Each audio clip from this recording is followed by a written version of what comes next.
Do you know what happens when you die without making a will? For many people, it is confusion, conflict, and lengthy ego battles. Today, I want to teach you how to make a good will. And by the end of this speech, you'll be able to know why you need to make a will. So, what is a will? A will is simply a legal document declaring how your assets will be distributed upon your death. Majorly, it contains your final wishes. So, why is a will important? A will is important because it prevents family conflicts. You'll agree with me that when you put your final wishes down in a legal document as a will, you are expressing how you wish your property to be distributed when you die. So it leaves no gap for conflicts. A will also caters for the vulnerable beneficiaries, such as the children, the elderly parents. So ensure that you make one. A will also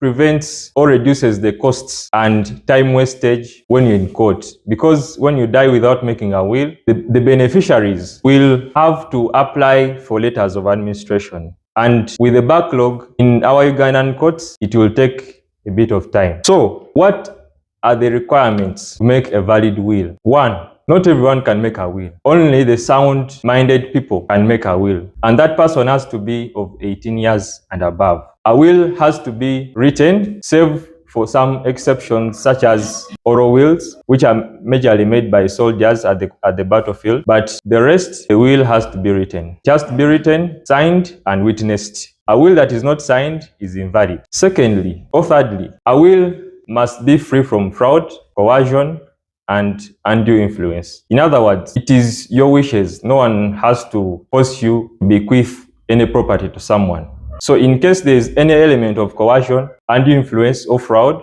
that will be rendered invalid. Hope you're getting this point. Are you? You're not? You should be more attentive. As Ndugu Deo told us, you should get more attentive in order to grasp information. And this information is free.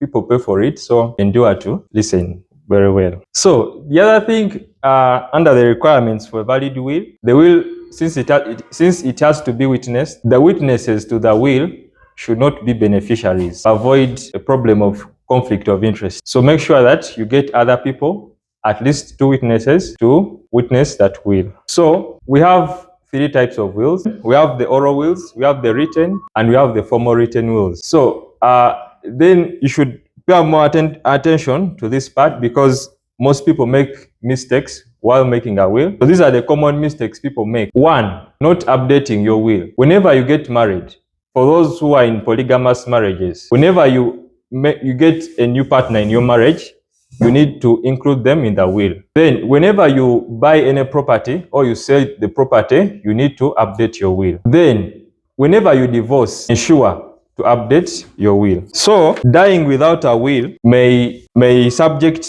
your beneficiaries to apply for letters of administration in court. So, a will is not about death. A will is about caring for the living. And then, lastly, a will is your voice after death. Ensure your voice is clearly heard. Thank you very much.